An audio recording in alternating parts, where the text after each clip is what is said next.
foods, cacao. And the more cacao concentration, the more antioxidants. So we're talking things like cacao nibs, unsweetened cacao powder, as well as your 75% or above dark chocolates as being great antioxidant options. We also have polyphenols in this category. Those are things like berries and dark leafy greens. So think of things like blackberries, blueberries, cherries, cranberries, leafy greens like chard, kale, arugula, all really great ways to get those antioxidants in. The deeper the pigmentation, the more antioxidants. So the deeper green, the deeper purples, eggplant, tomatoes, all of these are providing us with a ton of those antioxidant rich foods. And then we also have more of our fat containing antioxidants. And these are things like your vitamin E rich foods, such as olive oil and almonds. And then my final favorite is sulfur rich foods. And this would classify things like onions and garlic, as sulfur is another very potent antioxidant for helping us make our master antioxidant, which is called glutathione. When it comes to supplementation, you can absolutely supplement with the non-synthetic form of vitamin C. You can also consider selenium supplementation. There are also antioxidant complexes that are out there. And then my personal favorite that really is the most important is glutathione. And that's because it's our body's master antioxidant. It's the most important. And we can supplement with a option called liposomal glutathione or N-acetylcysteine, which is the precursor to be able to increase our antioxidant pool. So a lot of different things on antioxidants, but the more of those we can target through food, some of the supplementation can be great ways to be able to help with blocking the aging or kind of slowing. And we're not trying to stop aging. Aging is a natural process. We're just trying to make aging happen more gracefully and help the body not get as rusty, if you will, as it gets older. And that's what antioxidants are helping our body do. Secondly, Romana, why don't you tell us a little bit about some of these collagen-rich foods that can be really important and how they're important for aging? Yeah, and collagen is another one where, again, we're really just trying to ease a little bit of the rust on maybe our joints, skin health. Collagen is a great one, similar to antioxidants, that's really relevant for all of our body systems. And that's just because of the role of collagen in our body. So collagen is a type of protein, rather a protein peptide. So, of course, our proteins are made up of smaller amino acids. Amino acids are these protein building blocks. And these amino acids, these building blocks, combine in different amounts, in different patterns to create different proteins within the body. So one of those proteins is collagen. And so collagen is incredibly important for our skin health, our joint health, all of the tissues in our body, essentially, even our bones. Collagen is a major component of our bones as well. And collagen production naturally decreases with age. It's just a natural phenomenon as we start to lose the ability to produce collagen, also just losing more of those collagen proteins within our body. So by consuming collagen or supplementing with collagen or these what might be called collagen boosters, kind of giving you the building blocks for collagen production naturally, we can overall support collagen levels in our body. And again, circling back to why this is important, collagen's really, really critical for tissue healing, tissue growth. So think about if you have any kind of compromised digestive function. The lining of your gut is called epithelium, and that tissue is really important to regenerate. Something like collagen-rich food sources can be really helpful for regenerating that. Collagen is also really important for wound healing. So maybe you're someone, whether it's a surgery or you have a fall and you scrape your knee, whatever it might be, collagen is one of those proteins that's really, really going to be helpful for that wound healing process. Overall, tissue regeneration goes far and wide, and it goes even beyond what we see in terms of the tissues that might need regenerating. But our tissues, our cells are constantly regenerating, and so making sure that you have enough collagen is really important for just the natural healing process that our body is undergoing every day, and in order to maintain just that natural good function and joint health, especially to again, help you sustain that regular daily movement and make sure that we can promote good health span. So in terms of some of these specific body systems, collagen has been shown to improve skin elasticity, skin density, because as many of us are familiar, our skin might start thinning as we're getting older, feeling like your skin is a little bit more papery. Maybe you work with your hands and notice that you're getting cuts in your hands more frequently. But so collagen has been really effective at increasing skin elasticity as well as skin density, and decreasing skin dryness. So overall, kind of improving just the way that your skin is able to retain that water, to retain hydration. Also for bone health, I mentioned that bones are primarily made up of collagen, which I feel that most of us might overlook. So increasing your collagen consumption can really help support both increasing bone density and also decreasing bone loss, which bone loss is a very common phenomenon, especially for aging women. Once we're in that postmenopausal time frame, as estrogen is decreasing, that can promote the proliferation of osteopenia or bone loss, which can lead to osteoporosis, which, as we know, can be very detrimental. This is that brittle bone. Maybe you already have a propensity to fall and you are at a greater risk of breaking a bone if you are falling, if you have these brittle bones or decreased bone density.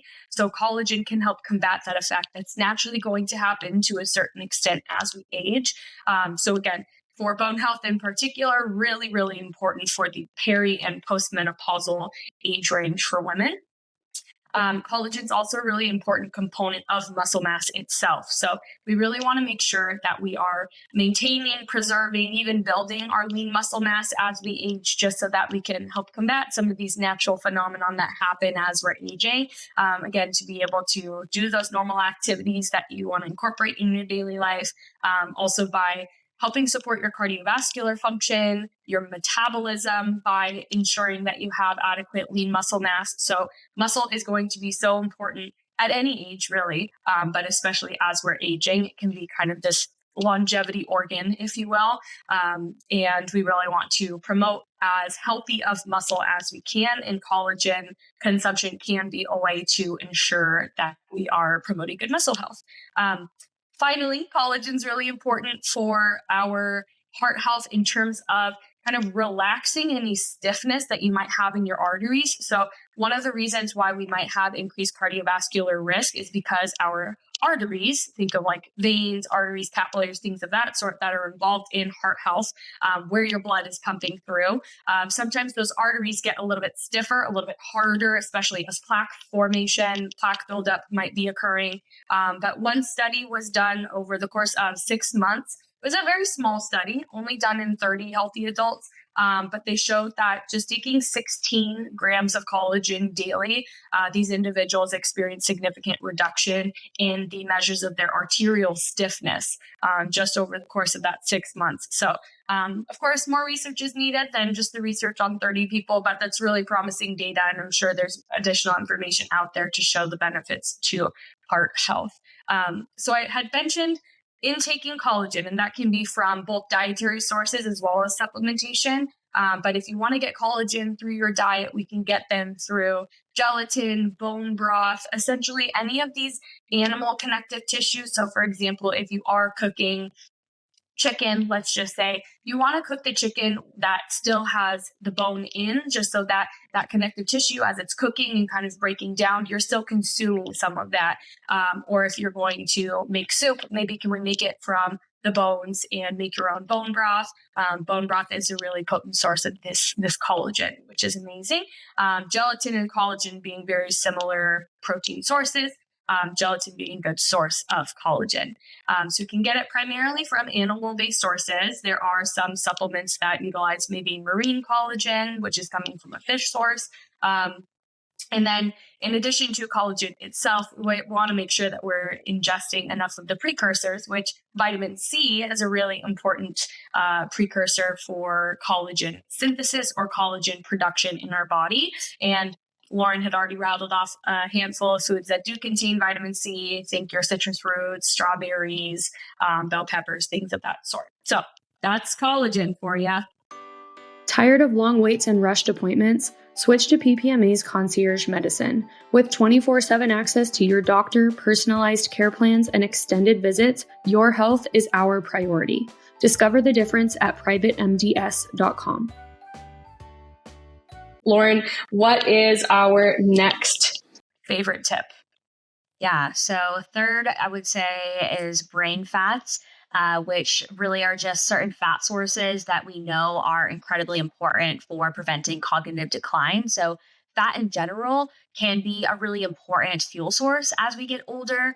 As we get older, especially in situations like Alzheimer and dementia, the brain becomes what we call insulin resistant. Essentially, what that means is that we're eating sugar, we're eating carbohydrates, whether it's good ones or not.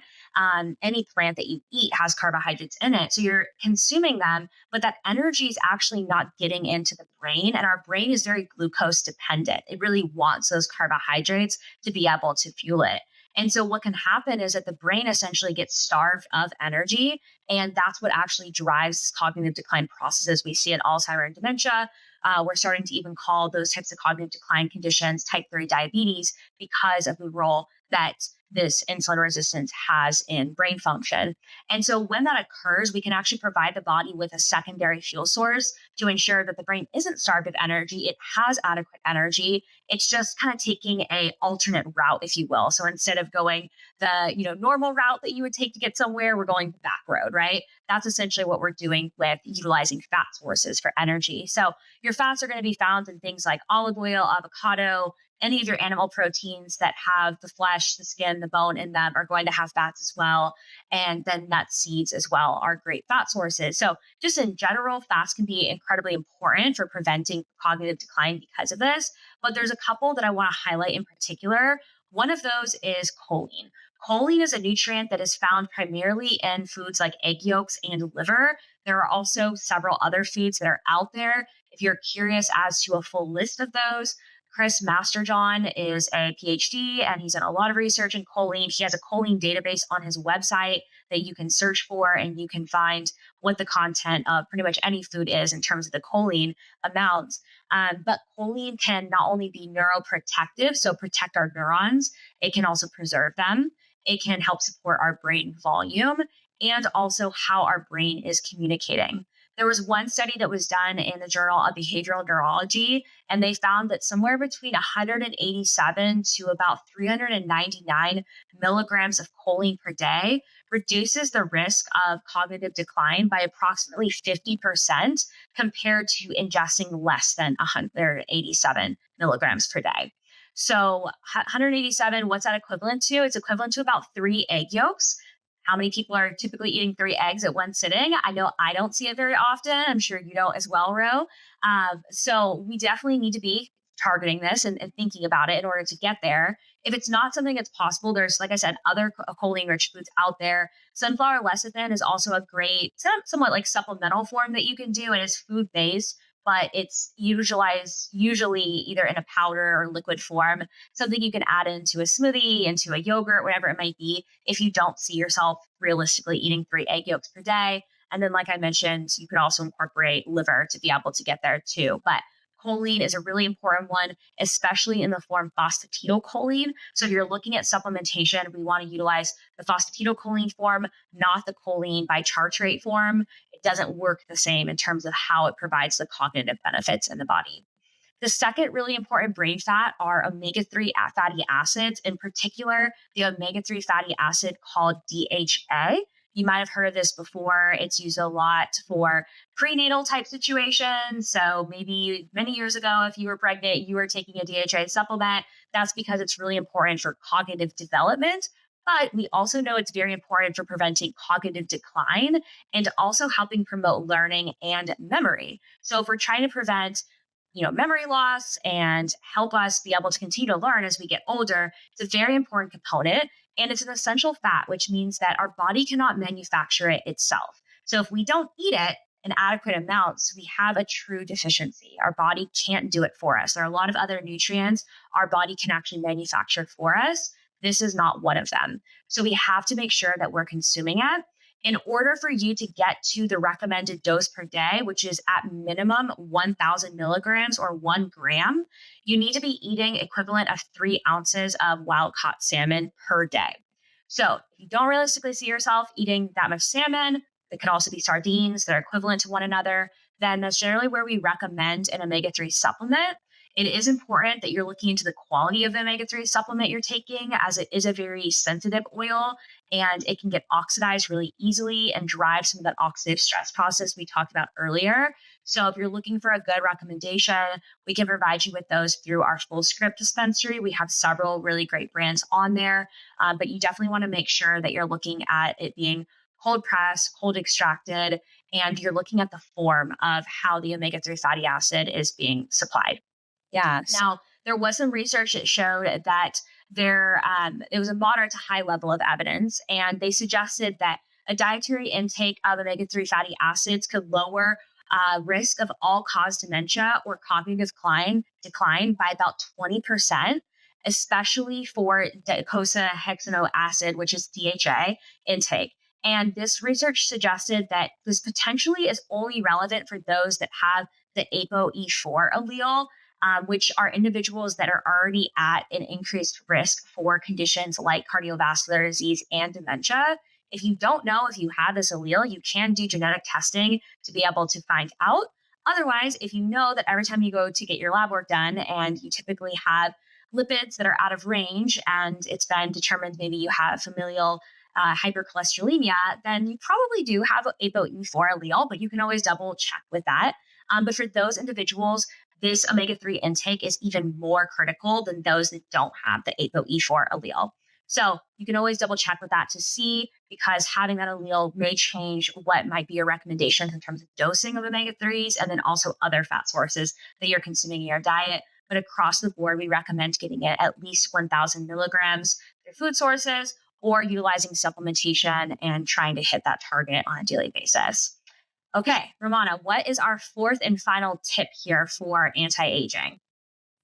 Yeah, our fourth and final tip here is to eat your protein. So we talk about protein intake a lot. And of course, I had mentioned in relation to collagen, with collagen being a type of protein. So some of this might be reviewed from just a few minutes ago. But our metabolism does slow as we age. So we might notice, not quite as hungry. Maybe overall energy needs decrease, which this is true. It's a natural thing that happens as we age, that our caloric needs decrease. However, our protein needs do not decrease. Rather, in most situations, protein needs actually increase. And part of the reason for that is to preserve lean muscle mass, to prevent sarcopenia, sarcopenia being that muscle loss, which can cause a lot of fragility, which can lead to, a handful of challenges as we age. So we really want to prevent sarcopenia or this lean muscle loss. And also, again, similar to the benefits of collagen, a lot of those benefits can be relayed to protein as a whole in terms of its importance in tissue regeneration, healing, whether that's wound healing or just the natural healing that we undergo on a daily basis, just from the natural processes in our body. We also need proteins to produce enzymes and hormones. Proteins really are the building blocks for so many different aspects of our body, just to keep our body functions happening normally and in a way that we want them to be occurring. As it relates to muscle tissue itself, we know that protein intake can help preserve lean muscle mass, can also help us build lean muscle mass. We need to be having that input of protein in order to build muscle mass. And muscle is responsible for estimated about 80% of blood glucose disposal. So you might notice that as you're aging, as your metabolism might be slowing down, maybe those glucose numbers, that hemoglobin A1C level in your blood, maybe those numbers are starting to creep up and it feels like you are maybe not as able to tolerate carbohydrates. your body's not as able to utilize or mobilize those carbohydrates, which releases glucose into your bloodstream. And all of that can lead to what's called insulin resistance if your body is not disposing of that glucose properly. So having enough lean muscle mass is really important to ensure that our insulin sensitivity increases and our insulin resistance decreases. Those terms you'll hear us talk about often and can be kind of confusing because they do mean the opposite. But we want to make sure that our body is able to move the glucose into our cells, into our tissues. And one of the primary tissues where that glucose goes is our muscle. So we can improve our metabolism, our metabolic markers, our insulin sensitivity by making sure that we have enough muscle and that we're utilizing our muscle so that our glucose actually has somewhere to go. So circling back to protein intake and kind of general goals, ideally we want protein intake to be pretty evenly spread out over about 4 times a day, whether that's meals or snacks. On the higher end of the range, ideally around 30 to 40 grams per meal. That range is going to look different for everyone. Of course, everyone has different nutrient needs, different protein needs in particular. But if that sounds way higher than what you're consuming already, then we might want to do a little audit and just get a better sense of how much protein intake you're consuming across your meals and also daily. So something that we are more than happy to chat about. In a book, feel free to book a one-on-one nutrition consultation with myself, and I would be more than happy to review that information for you and get some more personalized goals for you in terms of your protein intake to make sure that we are supporting your metabolism, supporting your lean muscle mass, promoting improved insulin sensitivity through a nutrition and dietary perspective. Some examples of 30 to 40 grams of protein, what that might look like in food. Anywhere between 4 and 6 ounces of animal-based proteins. That's going to be larger amounts if you are consuming plant-based proteins, just because we need to eat more of those plant-based sources. They're less concentrated in protein and also are coming in combination with some of these starch sources more often than not. So it might look closer to 9 ounces of tofu, for example.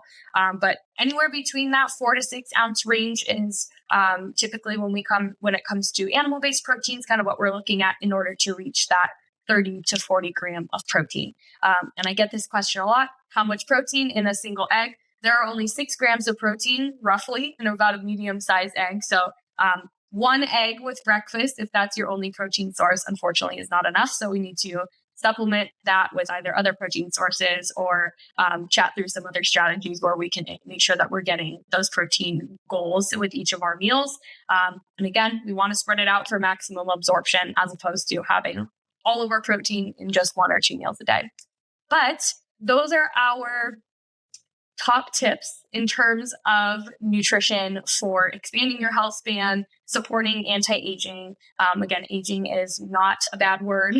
Aging is natural, and we want to make sure that we can support you from a health and nutrition standpoint to age as gracefully as possible to extend your health span to be able to do all of the things that you want to do. So overall, the goal of this is to really just support vibrant health throughout your life. So find us on privatemds.com. If you are currently a patient of PPMA, let us know if you would like to book a one-on-one nutrition consultation. You can call the office. The details will be below in the show notes.